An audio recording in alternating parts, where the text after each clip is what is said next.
히브리서 4장 12절에서 16절까지 말씀을 제가 봉독하겠습니다. 하나님의 말씀은 살아있고 활력이 있어 좌우의 날선 어떤 검보다도 예리하여 혼과 영과 및 관절과 골수를 찔러 쪼개기까지 하며 또 마음의 생각과 뜻을 판단하나니 지으신 것이 하나도 그 앞에 나타나지 않음이 없고 우리의 결산을 받으실 이의 눈앞에 만물이 벌거벗은 것 같이 드러나느니라. 그러므로 우리에게 큰 대제사장이 계시니 승천하신 이 곧 하나님의 아들 예수시라. 우리가 믿는 도리를 굳게 잡을지어다. 우리에게 있는 대제사장은 우리의 연약함을 동정하지 못하실 이가 아니요 모든 일에 우리와 똑같이 시험을 받으신 이로되 죄는 없으시니라. 그러므로 우리는 긍휼하심을 받고 때를 따라 돕는 은혜를 얻기 위하여 은혜의 보좌 앞에 담대히 나아갈 것이니라. 아멘.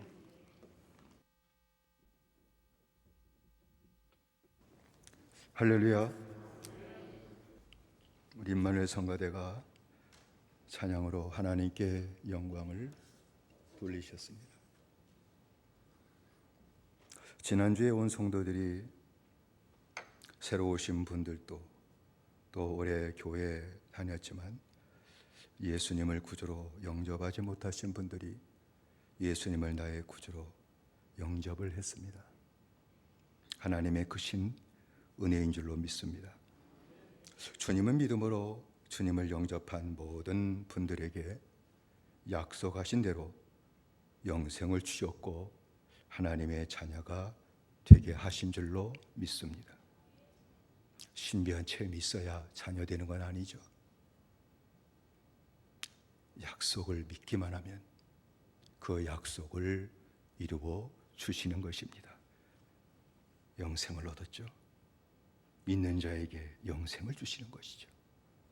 영접하는 자에게 하나님의 자녀가 되게 하시는 선물을 다 받은 줄로 믿습니다. 영생을 얻은 자는 이제부터 영생으로 살고 새 생명으로 살아야 되는 줄로 믿습니다.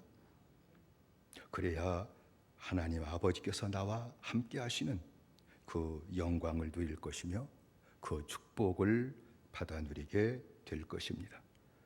새 생명으로 살려면 무엇보다도 먼저 영혼의 양식을 먹어야 되겠죠.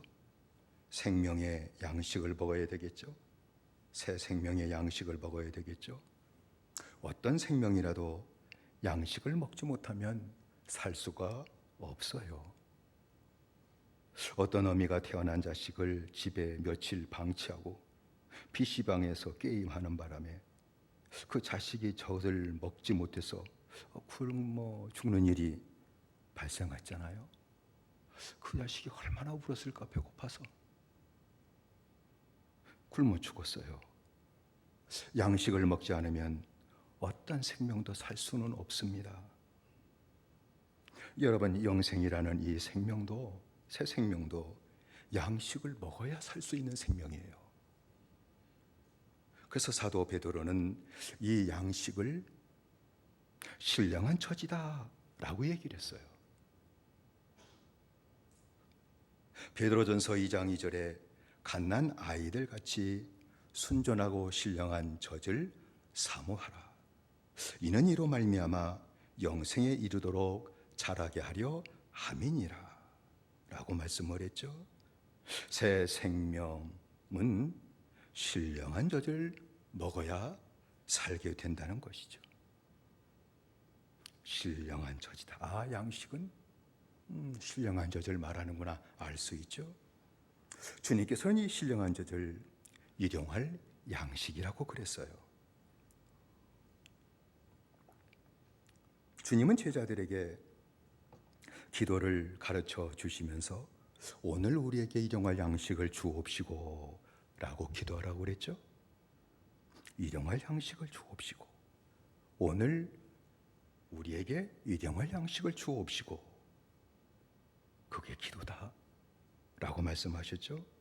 일용할이라고 하는 말은 매일이란 뜻이에요. 일용할 양식은 데일리 브레드죠. 매일 먹어야 될 빵, 양식을 얘기하는 것이죠. 또 일용할이라고 하는 말은 원어에 존재라고 하는 뜻도 있어요.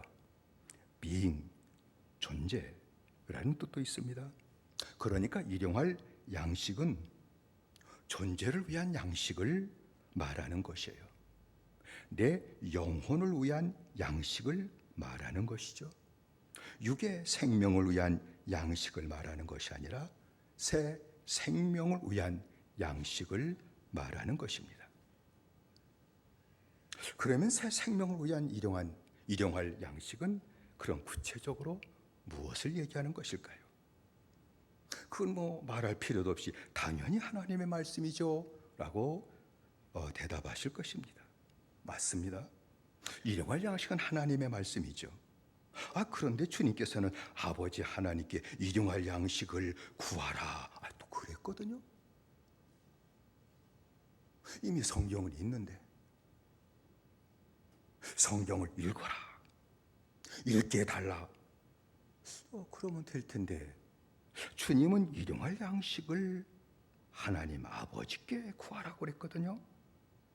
그러니까 쓰여진 성경 하나님의 말씀이지만 쓰여진 하나님 말씀 자체가 일용할 양식은 아닌 것 같아요.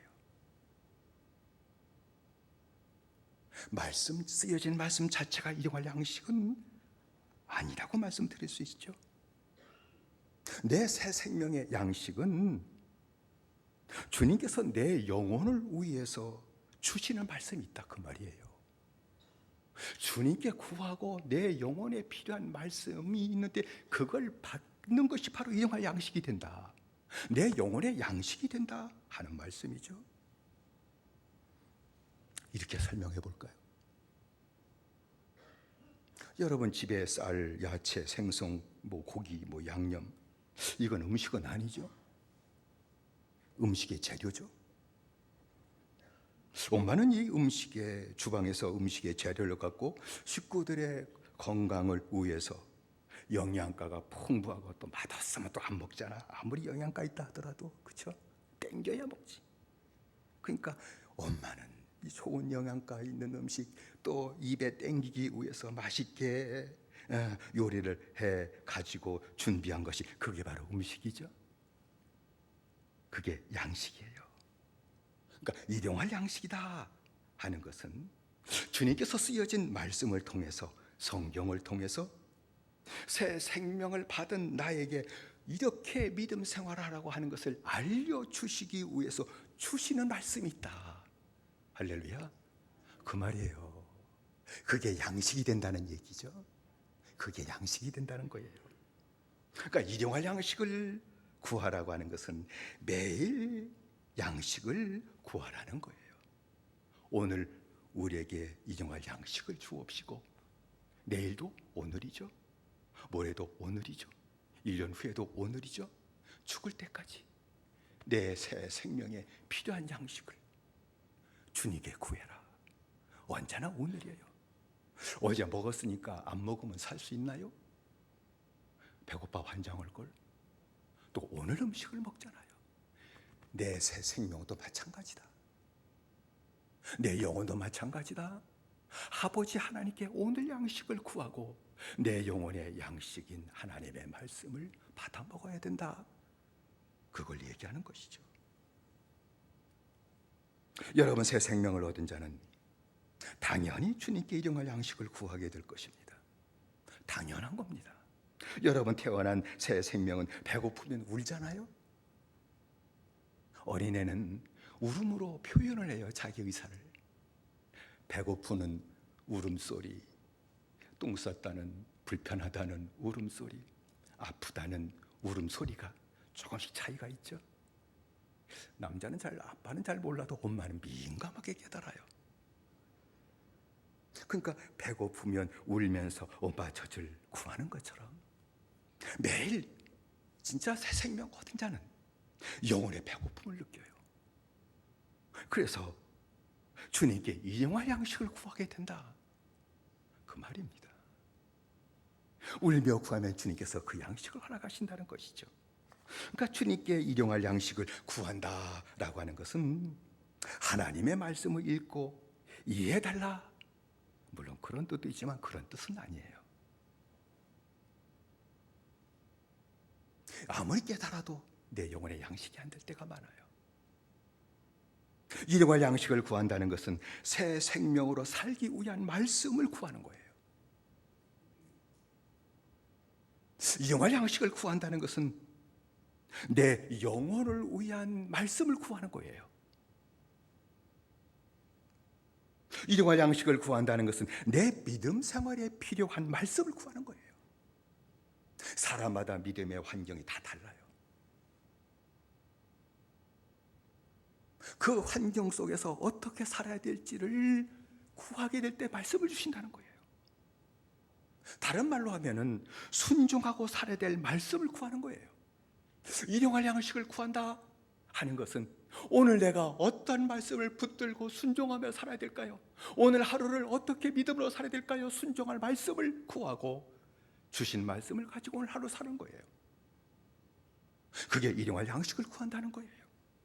어떤 지적인 욕구를 충족시키기 위해서 구하는 거 아니에요. 순종하기 위해서 구하는 거예요.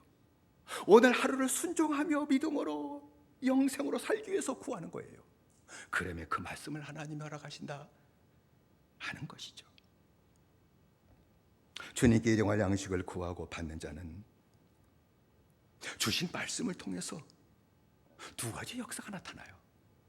진짜 주님이 주시는 말씀이라면 분명히 주에 주시는 말씀은 헛되이 나가질 않아요. 두 가지의 역사를 내 심령 가운데 일으켜요. 하나는 죄를 회개하고 씻는 역사가 나타나요. 주님의 말씀이 내게 임한다면 그 말씀은 내 죄를 포기하고 내 죄를 회개하고 씻는 역사가 나타나게 한다는 거예요. 다음에는 어그러진 그 마음을 고치는 역사가 나타나요. 주님께 일용할 양식을 구하면 주님께서 말씀을 주시죠. 근데 그 말씀은 하나님이 내게 주신 말씀이기 때문에 내 심령까지 고치는 역사가 나타난다는 거예요. 여러분, 주님이 주시는 말씀을 받으면 죄를 회개하는 역사가 나타난다는 것은 이것이죠. 아직도 씻지 못하고 버리지 못한 죄가 있거든요. 그 누구도 몰라요. 본인도 몰라요. 하나님만 아셔요. 그렇잖아요? 안 그래요? 제가 주님 만날 때 그랬어요. 죄인의 것은 인정했는데 내가 씻지 못한 죄, 버리지 못한 죄가 뭔지는 깨달은 적이 없어요. 희한해요. 말씀을 듣고 읽어도 그래요. 그러니까 주님이 말씀을 주시고 그 말씀을 듣게 될 때 이런 죄가 내게 있었구나. 그걸 깨달아요. 그래서 회개하게 되는 거예요. 오늘 읽은 말씀 히브리서 4장 12절 13절에 하나님의 말씀은 살아있고 운동력 있어 좌우의 날선 어떤 곰보다도 예리하여 혼과 영과 및 관절과 골수를 찔러 쪼개기까지 하며 또 마음의 생각과 뜻을 감찰하시나니 지은 것이 하나라도 그 앞에 나타나지 않음이 없고 오직 만물이 우리를 상관하시는 자의 눈앞에 하나님 앞에 벌거벗은 것처럼 오늘 홀딱 벗은 것처럼 다 드러나느니라 라는 말씀이죠. 주의 주시는 말씀은 살아있는 거예요. 절대 말씀이 죽었다면, 살아있지 않다면, 죽었다면 그 말씀은 분명히 주님께로부터 받은 말씀은 아닐 거예요. 말씀은 말씀인데 주님이 주시는 말씀은 좌우의 날선 검과 같아서 내 혼과 영과 관절과 골수를 찔러 쪼개며 그 속에 있는 내 마음의 모습과 이 생활의 모습을 벌거벗은 것까지 다 드러나게 한다는 거예요. 다시 말씀드리면 주님이 주시는 말씀은 영적인 수술용 칼과 같은 것이기에 내 마음 속에 있는 암덩어리 같은 그 죄를 잘라낸다는 거예요. 부엌칼 갖고 수술 받을 수 없잖아요. 그럼 사람 잡지. 수술용 칼, 날카로운 메스가 있잖아요. 말씀이 그와 똑같다. 내 속에 있는 암덩어리 같은 그 죄를 드러내고 잘라낸다는 거예요. 이런 말씀이 마음의 암덩어리 같은 그 죄를 잘라낸다, 그 뜻이 무슨 말인고 하니, 주님께서 말씀으로 내 죄를 깨닫게 하시고 깨달은 죄를 회개케 하신다. 할렐루야. 그 말씀이에요. 회개하면 수술이 돼요. 깨달은 죄를 자복하면 주님이 수술해버려요. 그 죄를, 암덩어리한 죄를 딱 잘라내버려요.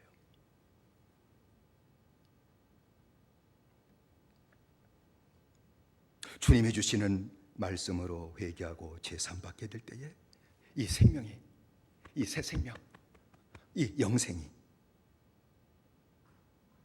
죄병에 걸리잖아요. 예수 믿고 구원 받아야 다 죄병에 걸려, 영생이. 여러분, 육체 생명이 병에 걸리면 어떻게 살아요? 사는 게 참 고달프고 힘들지. 여러분, 투병사원의 성도들도 있지만 얼마나 힘든지 아셔요? 힘들어요. 병은 참 우리를 아프게 하고 힘들게 해요. 내가 새 생명 얻었음에도 불구하고 씻지 못하면 죄병에 걸려요. 믿음을 사는 게 얼마나 고달프고 힘들어지는지 몰라요. 그거 얘기하는 거예요. 그러나 회개하고 제삼 받으면 이 생명이 죄병에 걸리질 않아요. 할렐루야. 실감이 안 나는 모양이다. 병에 걸리질 않아요, 이 새 생명이. 그래서 하나님의 복을 누리고 살게 된다, 그 말씀이에요. 그리고 주님이 주시는 말씀이 어그러진 마음을 고치는 역사가 나타난다 하는 말은요, 죄인의 인격이 주님의 인격으로 고침받게 된다는 거예요. 이 죄인의 마음이 주님의 마음으로 고쳐진다는 거예요. 이 자연적으로 태어난 이 죄인의 이 성품이 주님의 성품으로 바뀌어지고 변화된다는 얘기예요. 그러면 주님이 주시는 말씀이 마음을 고친다라는 것은 이런 뜻이에요. 설명된다면, 주님께서 주시는 말씀을 받게 될 때에 그 말씀을 통해서 나를 향한 주의 뜻을 깨달아요. 그건 다른 사람에게 주는 말씀은 아니에요. 내게 주시는 말씀이죠. 이렇게 순종하고 살라는 것이었구나, 이렇게 생활하는 것이구나. 그 주의 뜻을 깨달아요. 그리고 순종하며 살아야 된다는 것을 깨달아요. 근데 그게 쉬운 일은 아니잖아요. 참 힘들죠. 왜 힘들어요?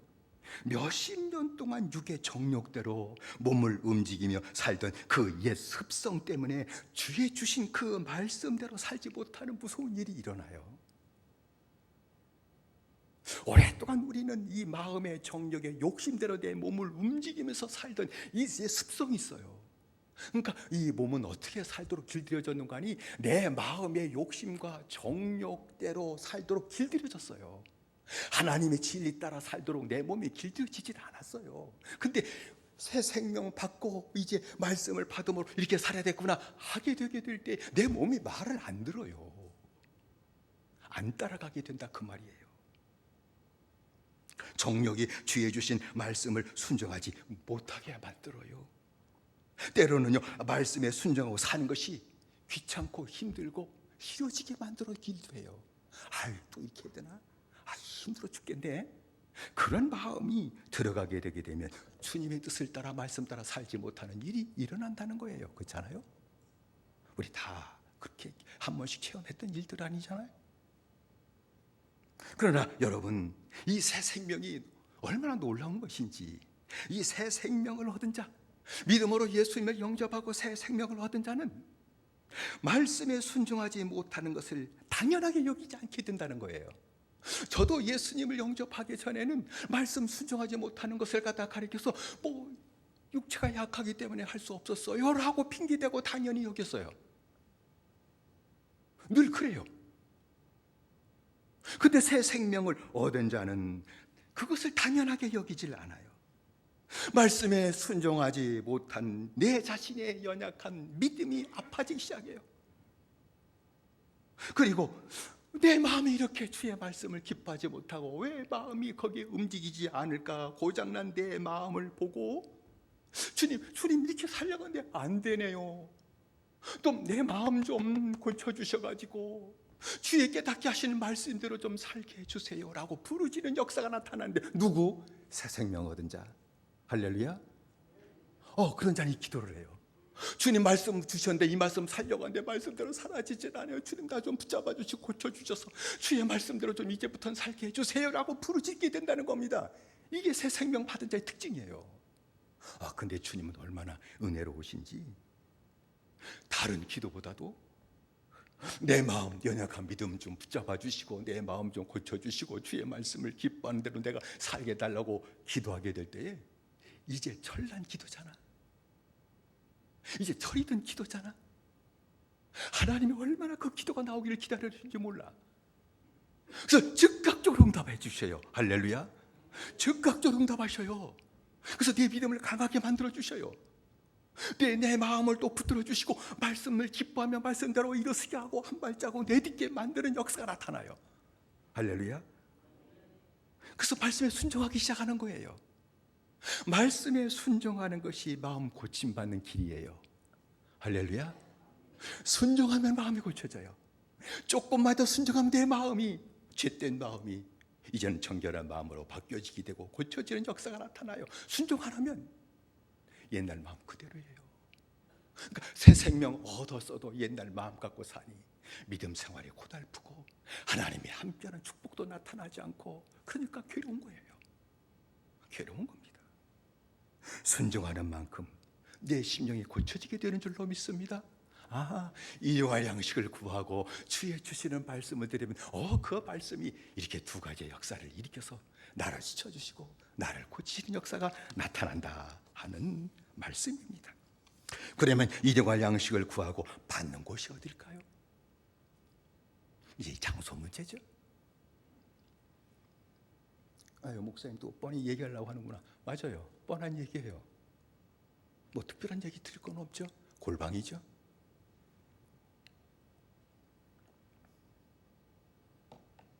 여러분 주게 양식을 준비하고 공급하는 곳이 어디예요? 집마다 다 있죠. 주방이에요. 옛날로 부엌, 근데 지금 부엌이라고 안 하대. 주방. 여러분 주방은 집에서 가장 중요한 곳이잖아요. 그래서 집에 가운데 있어요. 한가운데 중심부에. 저쪽 구석탱이다 주방 안 만들어요. 꼭 집에 중심부에 주방을 놔요. 다른 넓은 곳도 있지만 가장 넓은 장소를 차지하죠, 주방이. 그리고 양식을 준비할 모든 식재료들이 쌓아둬요, 다 거기에. 오늘날은 참 살기 너무 좋아서 냉동고도 2개, 냉장고도 2-3개, 아주 거기에 먹을 것들 꽉꽉꽉꽉 다 채놓고 있잖아요. 쌀도 넣어놓고 야채도 넣어놓고 생선도 넣어놓고 고기와 같은 식재들을 상하지 않도록 잘 보관해요. 그래서 엄마는 식사 때가 되면 주방에 가서 가족들의 건강을 위해 영양 풍부한 그 음식을 만들어 식구들을 먹게 하고 건강하게 만들어요. 주방이 매우 중요하죠. 주방이 허술 무너지면 식구들 건강이 다 무너지는 거예요. 마찬가지입니다. 골방은 주방과 같은 곳이다 라고 이렇게 말씀드릴 수 있어요. 골방은 제가 어떤 특별한 공간을 말고 싶지는 않아요. 집에 골방을 만들어라 그렇게 말씀드리고 싶지도 않아요. 그렇다고 해서 골방이 되는 건 아니잖아요. 주님과 1대1로 만날 수 있는 공간, 그게 골방이라는 거예요. 주님은 참 인격적이에요. 1대1로 만나주셔요. 우린 1대1로 사람 만나는 게 힘들어요. 그런데 주님은 언제나 우리를, 자녀들을 만나실 때 도매금으로 무리를 그렇게 만나주질 않으셔요. 죄인 하나라 할지라 나를 1대1로 만나주셔요. 그게 사랑이에요. 그게 은혜죠. 그것이 때로는 주일 예배가 될 수도 있고 새벽 기도도 될 수 있으나 이것 이상 매일 생활 속에서 주님을 1대1로 만나는 공간이 필요하다는 거예요. 이게 매우 중요해요.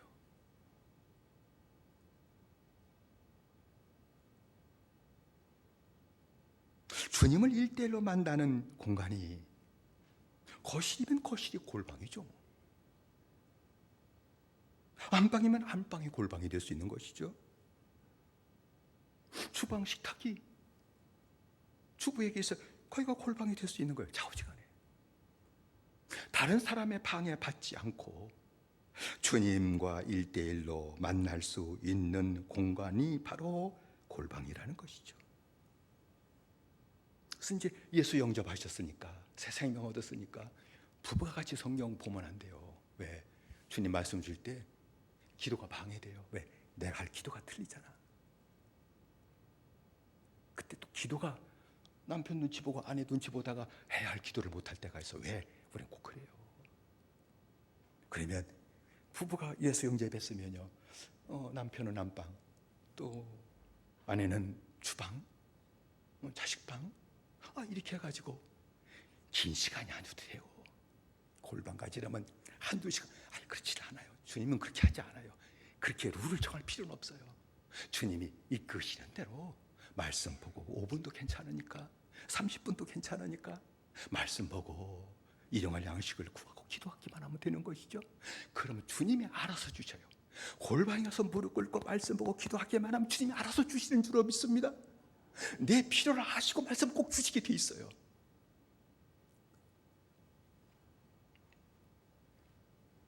그러면 주님께서 골방에서 말씀을 갖고 내 영혼에 필요한 일용할 양식인 말씀을 주실 거예요. 새 생명으로 살도록 내 영혼에 필요한 일용할 양식을 주실 거예요. 때로는 힘들고 어려운다고 하게 되면 내 영혼에 필요한 보양식까지 만들어 주실 거예요. 저한테는 어려움 당할 때 제게 주셨던 말씀도 있어요. 은혜 볼 것을 믿어라. 은혜 볼 것을 믿어. 그렇게까지 말씀하셨어요. 하루를 믿음으로 생활하는 말씀을 주님께서 허락하실 거예요. 골방에서 일용할 양식을 구하고 주님이 주시는 양식을 받아 먹을 때, 그때부터 이 새 생명이 강건하게 될 것입니다. 나도 모르는 새 생명으로 살게 될 것입니다. 새 생명으로 살게 될 것입니다. 그래서 어거스틴은 이 기도는 영의 양식, 이 기도는 영의 양식이다. 곧 우리가 매일 묵상하고 생활에 실천해야 될 하나님의 말씀을 듣기 위한 기도다 라고까지 말씀을 한 것을 봅니다. 만일 예수님을 영접하고 새 생명을 얻은 하나님의 자녀가 골방에 들어가서 말씀을 읽고 일용할 양식을 구하지 않는다면 믿음으로 살지 못해요.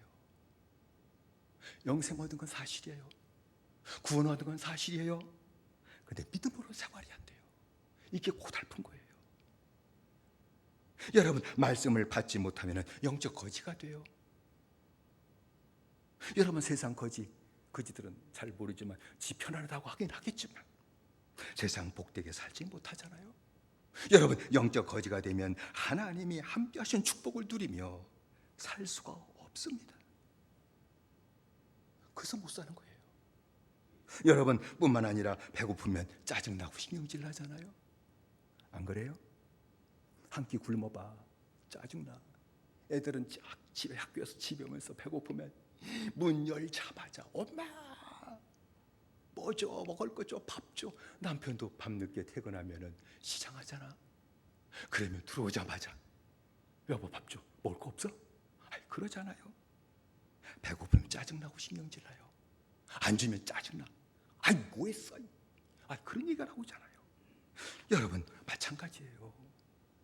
일용할 양식, 주님이 주시는 말씀을 받지 못하면은요, 매사가 짜증나고 신경질이 나요. 영적으로 그렇게 돼요. 주의 주시는 말씀을 받아 먹으면요, 주님이 사랑이 흡족해지기 때문에 짜증내고 신경질 나는 일은 안 생겨요. 마음이 그렇게 움직이질 않아요. 말씀을 받지 못하면 짜증나고 신경질나고 원망하고 불평하는 생활이 나도 모르는 사이 저절로 나오는 거예요. 마지막 때 나는 너희를 도무지 알지 못한다는 그 말씀을 듣고 주님 앞에서 쫓겨날 수도 있는 것은 사실 아닙니까?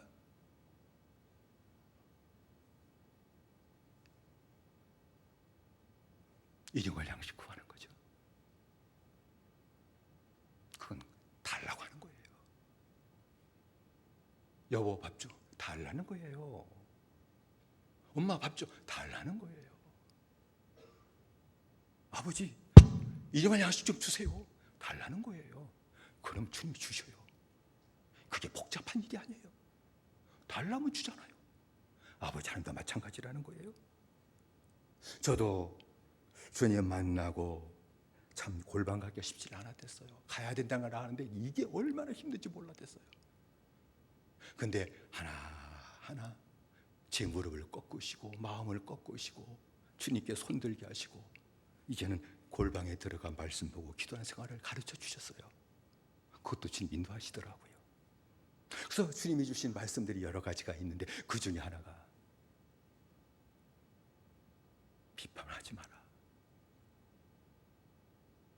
비판하지 마라. 헤아리지 마라. 그걸 집중적으로 주셨어요. 알면 비판하고 헤아리는 거거든요.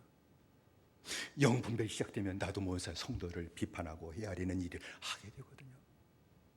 주님이 집중적으로 그렇게 마다를 다 고치셨어요. 그래서 그로부터는 그런 일을 하잖아요. 그리고 또 주셨던 말씀 중에 하나를 얘기하면 데살로니가전서 5장 10절의 말씀이에요. 예수께서 우리를 위해 죽으사 우리로 하여금 자든지 깨든지 자기와 함께 살게 하셨느니라 하는 말씀 가지고 믿음 생활을 얘기해 주셨어요. 예, 믿음 생활은 교회에서 이런 일 저런 일 하는 게 아니야. 나와 함께 사는 거야. 자든지 네가 자든지 깨든지 항상 주님과 함께 생활하는 거야. 그게 믿음 생활이야. 그걸 깨닫게 하셨어요. 그전 막 읽고 내려갔던 얘기인데 주님이 주시는 말씀만이 나를 고치는 거구나 한 것이죠.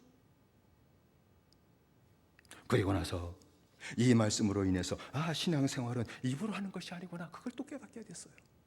자나깨나 주님과 함께 사는 거구나. 신앙생활은 입으로 하는 것이 도대체 아니었구나. 그래서 악한 말은 두말할 필요도 없이 버렸어요.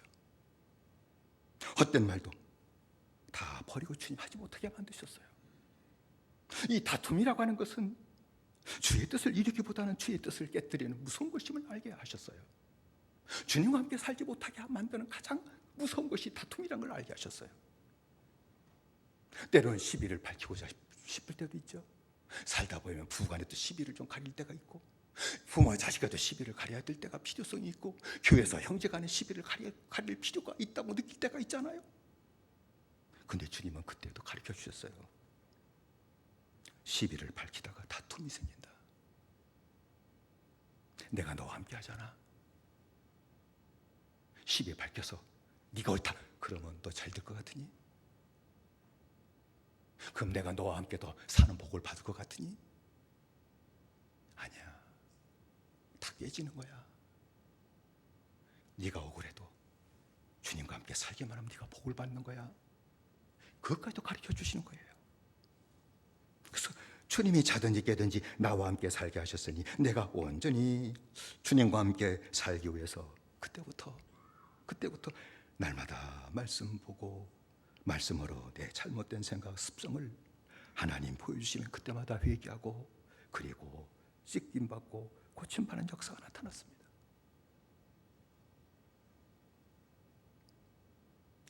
골방은 필요한 거예요. 믿음으로 살고 영생으로 살고 하나님 함께한 축복을 누리고 살고 싶으시면 꼭 필요한 겁니다. 주방 없앨 수 없잖아요. 골방 없앨 수 없어요. 작은 시간도 괜찮아요. 근데 주의 뜻을 깨달으려고 옛날에는 그랬어요. 성경을 펴서 눈에 들어오는 말씀이 이것이 주님이 주시는 말씀으로 그전엔 여긴 사람들이 성도들이 적지 않았어요. 그래서 들려주는 얘기도 있잖아요. 어떤 성도가 바쁘고 그러니까 오늘 주의 주시는 말씀이 어떤 거 하고 싹 폈더니 요한복음 14장 27절의 말씀이 눈에 싹 들어왔어요. 사탄이 그 속에 들어간지라. 이상하다. 오늘은 주님 말씀 이상하게 주시네. 다시 할게요, 주님. 그래가지고 다시 이 말씀을 주의 주시는 말씀이 어떤 것이 폈어요. 그랬더니 마태복음 27장 5절에 딱 들어와요. 유다가 스스로 목매어 죽으니라. 이상하다. 이거 나보고 죽으란 얘기인가? 그래서 주님 죄송해요. 3세판이니까 마지막 다시 한번 볼게요. 이건 제가 꿈에서 는 얘기고 다시 폈더니 누가복음 10장 37절이 나왔어요. 가서 너도 이와 같이 해라. 그런 마음, 그런 말씀 어떻게? 이거는 말씀을 받는 게 아니죠. 제가 말씀드릴게요. 쉽게 이야기해요. 매일 시편 5편과 잠언 1장을 읽으십시오. 이건 빼놓지 마세요. 다른 말씀 못 읽어도 괜찮아요. 오직 시편 5편, 잠언 1장. 시편이 150편이죠. 잠언이 31장이죠. 한 달에 한 번씩 계속 읽게 돼 있어요. 이게 왜 중요한 거 아니? 믿음 생활에, 믿음으로 사는 생활을 시편, 잠언에 다 얘기하고 있어요. 다른 데는 이 생활을 얘기하지 않아요. 오직 시편, 잠언이에요. 믿음으로 힘든 일, 어려운 일, 슬픈 일, 괴로운 일, 억울한 일, 아니면 공격 당하는 일, 그런 일을 당할 때 어떻게 믿음으로 사는가? 그게 다 시편에 있어요. 그게 잠언에 다 있어요. 이것만은 꼭 하셔야 돼요. 그리고 더 주님이 다른 성경을 또 읽게 하신다면 복음서를 읽으십시오. 그 다음에는 시편, 잠언 읽으면서 복음서를 읽으십시오. 그러면 주님을 알게 될 것입니다. 차라리 잘 안 읽어도 돼요. 성경은 통독의 목적은 아니에요. 그 다음에 더 읽고 싶으시면 사도행전을 읽으십시오. 왜냐하면 교회 생활을 알려주시기 때문이에요. 아, 교회 생활 이렇게 하는 거구나. 그걸 배울 수 있기 때문입니다. 사도행전까지 읽고 더 읽고 싶은 마음을 주님이 주셨으면 그 다음에는 서신서를 읽으십시오. 왜? 복음의 진리를 가르쳐주고 있기 때문에 그래요. 로마서부터 요한의 서신까지, 유다서까지 읽으십시오. 그러면 복음의 진리를 깊이 깨닫게 될 겁니다. 반복해서 하십시오. 구약 나중에 가도 괜찮아요. 시편, 잠언, 복음서, 사도행전, 서신서 계속 힘들면 안 읽어도 돼요. 더 중요한 것은 복음으로 사는 생활이니까. 살면 계시록의 교회가 어떻게 된다는 거 상관없어요. 왜? 구원받고 하나님 함께 하시니까. 그래서 복음의 진리로 견고하게 깨달아졌으면 이제 구약으로 가십시오. 구약에서 오경을 읽으십시오. 창세기, 출애굽기, 레위기, 민수기, 신명기 읽으십시오. 모든 진리의 핵심이 다 거기에 있습니다. 왜 그런가 하니 그때서야 구약을 복음으로 구약을 읽을 수 있습니다. 또 그거 읽으셨으면 그땐 역사서를 읽으십시오. 차례대로 여호수아서부터 열왕기, 역대하까지 역사를 읽으십시오. 하나님이 어떻게 역사하시는 걸 보게 될 겁니다. 그거나 더 읽고 싶으시면 예언서를 읽으시면 됩니다. 그 가운데 주님께서 일용할 양식을 우리에게 허락해 주실 것입니다. 허락해 주실 겁니다. 이제 말씀으로 사는 믿음의 생활이 되게 만들어 주실 것입니다. 골방에 들어가서 일용할 양식을 구하게 되시기를 주의 이름으로 축원드립니다. 영생을 얻으셨습니다. 하나님의 자녀입니다. 믿으시기를 바랍니다. 영생 얻으셨습니다. 구원 받으셨습니다. 새 생명 얻으셨습니다. 선물로 받으셨습니다.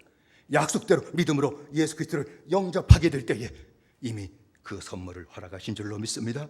그치지 마시고 일용할 양식을 방에 들어가서 30분만이라도 시편을 읽으면서라도 기도하십시오.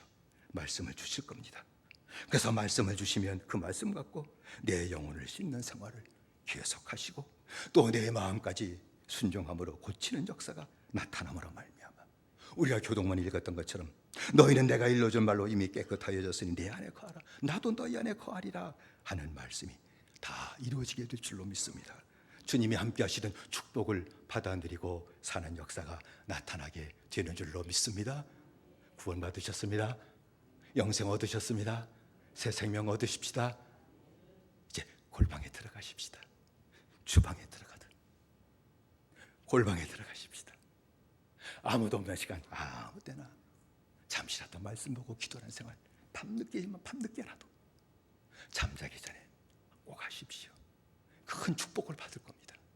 큰 역사가 나타날 겁니다. 나를 변화시키시고 가족을 새롭게 하실 뿐만 아니라 내 모든 길에 하나님이 함께 하시는 큰 역사가 나타나게 될 것입니다.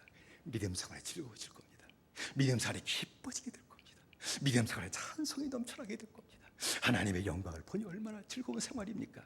그래서 영생 얻고 새 생명을 얻는 저와 여러분들이 날마다 주님의 말씀만 비쓰고 주시는 말씀으로 삶으로 이 하나님의 영광을 온전히 받아들이는 복된 믿음의 생활이 더 충만하게 되시기를 주의 이름으로 축원을 드립니다. 기도하십시다. 우리 합심해서 기도하십시다. 우리가 기도할 제목은 주님 믿고 영접함으로 새 생명 주시고 하나님의 자녀 삼아주시니 감사합니다. 이제는 육신의 생명도 사는 게 귀중하지만 새 생명으로 사는 축복을 내게 주십시오. 하나님의 자녀로 사는, 하나님과 함께 사는 이 축복을 내게 주십시오. 그것도 하기 위해서 골방을 준비하게 하시고 들어가 말씀 보고 이용할 양식을 구하는 생활이 내게 나타나게 하시고 그때마다 연약하다 할지라도 만나주시고 주의 주시는 말씀으로 복된 믿음의 생활이 이제부터 세워지도록 은혜 내려 주옵소서. 우리 아주 세 번을 함께 기도하십시다. 주여 주여 주여. 살아계신 아버지 하나님의 우리에게 은총 내리시옵기 바랍니다. 아버지 하나님 예수 영접하게 하시니 감사합니다. 예수 믿게 만드시오니 감사합니다. 아버지 약속대로 영생을 얻은 줄로 믿습니다. 약속대로 성생을 선물로 주신 줄로 믿습니다. 하나님의 자녀가 다 되게 하신 줄로 믿습니다. 아버지 구원의 주 아버지 선물을 다 받게 하신 줄로 믿습니다. 아버지 믿음으로 그저 주신 하나님의 선물인 줄로 믿습니다.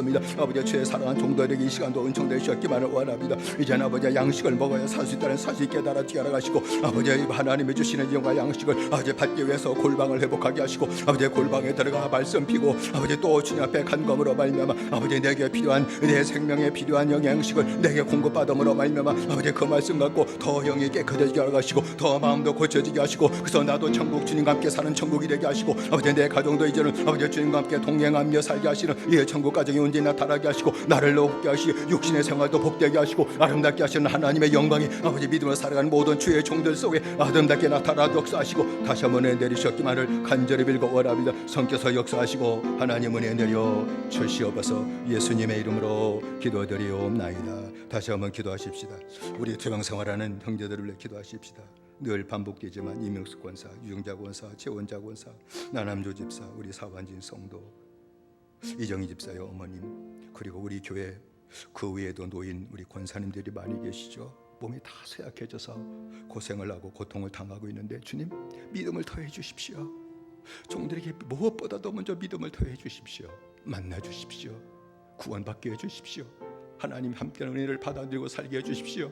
원하시면 병도 고칠 수 있는데 깨끗게 하시는 은혜를 허락해 달라고 우리가 주여 세 번을 함께 기도하십시다. 주여 주여 주여. 살아신 아버지 하나님이여 은혜 내리셨기 바랍니다. 아버지 몸투병 생활하는 우리 모든 형제들이 있습니다. 아버지 이명서재 유정원사, 아버지 최원장원사 있습니다. 우리 나남조 집사도 있습니다. 사완진 성도도 있습니다. 아버지 이정희 집사, 아버지 이정 집사의 아버지 어머님도 있습니다. 살아신 아버지 하나님이여 아버지 그 외에도 우리 원영서 권사도 있습니다. 윤재의 권사도 있습니다. 아버지 하나님 그 외에도 몸이 약한 우리 노인 권사들도 적지 않습니다. 아버지 하나님 빌고 원합나니 아버지 주님께서 만나셨길 원합니다. 무엇보다도 주님 믿음을 갖는 것이 귀중한 축복인 줄로 믿사오니 만나주시고 아버지 하나님 몸이 쇠약해진 노년에도 주여 믿음을 갖게 하셨길 원합니다. 아버지 주 예수 그리스도를 믿는 믿음에 아버지 견고히 서게 만드셨기만을 원하며 아버지께서 영은 점점 강해져 하시고 영은 더 평안에 넘치게 하시고 아버지 심령에 참된 기쁨을 갖고 내가 가야 하나님의 나라를 소망 가운데 날마다 즐거워하며 날마다 감사하며 날마다 찬송하며 살게 하시는 은혜의 은혜를 더하고 돌아가셨길 원합니다. 주님 원하시면 연약해진 몸 고칠 수도 있습니다. 아버지 믿음을 더하시고 아버지 그 연약한 몸도 붙잡아 주셔서 주님 나라 갈 때까지 고통당하지 않게 하시고 깨끗게 고침받게 하시는 하나님의 은혜의 선물들을 아버지 주의 종들에게 믿음의 형제들에게 다 부어주셨기만을 간절히 빌고 원합니다. 그래서 병마가 떠나가게 하시고 아버지 모든 악한 영 떠나가게 하여 주시고 영육간에 강건케 하시고 온전케 하시는 하나님의 축복을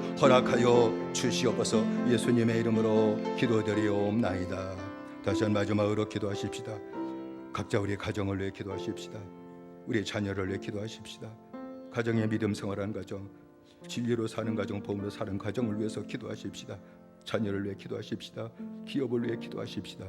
멀리 해외 나간 우리 박동원 세이정 권사의 가정도 하나님 은혜로 지키시는 은혜를 달라고 우리 마지막 주 우리 가정을 위해서 주여 세 번 부르 기도하십시다. 주여 주여 주여. 살아신 아버지 하나님이여 은혜 내리셨기 바를 원합니다. 아버지 하나님 우리의 주신 아버지의 가정 아버지 하나님이여 그 가정을 붙잡으셨기를 원합니다. 아버지 복음으로 사는 가정 아버지 말씀으로 사는 가정 믿음으로 사는 가정으로 견고히 세우셨기 바를 원합니다. 그래서 아버지의 가정이 천과 똑같은 아버지의 가정 되게 하시고 아버지의 사랑이 충만한 가정 되게 하셨기 바를 원하며 아버지 서로 염려하고 서로 돌보며 서로 기도하며 살아가는 아름다운 믿음의 생활이 넘치게 만드셨기 바를 원합니다. 필고치 원합니다. 세상의 모든 악한 아버지 세력들이 아버지 성도의 가정에 들어오지 못하고 막으셨기 바를 원하며 성의 모든 악한 영들의 가정에 들어오지 못하고 지키셨기 바를 원하며 귀신도 들어오지 못하고 막으셨기 바를 원하며 오직 성령께서 아버지 독수함벽으로 성도의 가정을 지키시고 붙잡으셨기 바를 간절히 원합니다. 그 가운데 아버지 우리의 모든 자녀들이 하나님의 주신 기업인적 아름답게 자라게 하시고 아버지 자녀기를 발전 여신 은혜로 하라가셨기 바를 원하며 아버지 성도에게 주신 모든 기업들 하는 모든 일도 어려움 당하지 않게 하라가시고 아버지 형통케 하시고 번성케 하신 하나님의 축복을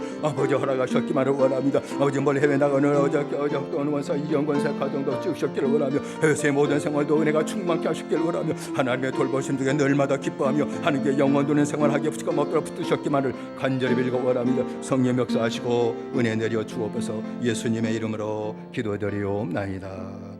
아멘. 사랑하신 내 아버지 하나님 우리에게 예수 그리스도를 믿게 하시니 감사합니다. 예수님 영접하게 하시니 감사합니다. 한 성도도 빠짐없이 하나님 자녀 되게 하시고 구원받게 하시고 새 생명 받게 하시니 감사합니다.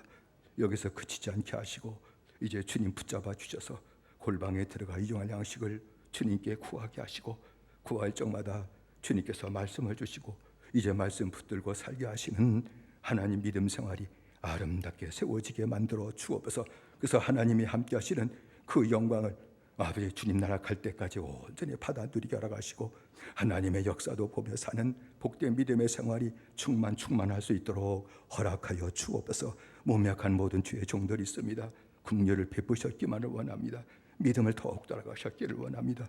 몸이 아프다 할지라도 믿음이 최고인즉 믿음 허락하셨기를 원하며 믿음으로 주여 마음의 평강이 넘치게 하셨기를 원하며 마음 영은 날마다 강건해지게 허락하셨기만을 원하며 주님 함께 하시니 늘 찬송하며 사도록 붙으셨기를 원하며 연약해진 몸도 주님 원하시면 깨끗하게 하실 수 있사오니 치료하여 주옵소서. 성도의 가정에 악한 영 들어오지 못하게 만드시고 귀신들이 들어가지 못하게 만드시고 오직 성께서 독선들을 지키시사 성령 충만한 가정 사랑으로 충만한 가정으로 굳건히 세워지도록 은총 내려 주시옵소서. 예수님의 이름으로 기도드리옵나이다. 아멘.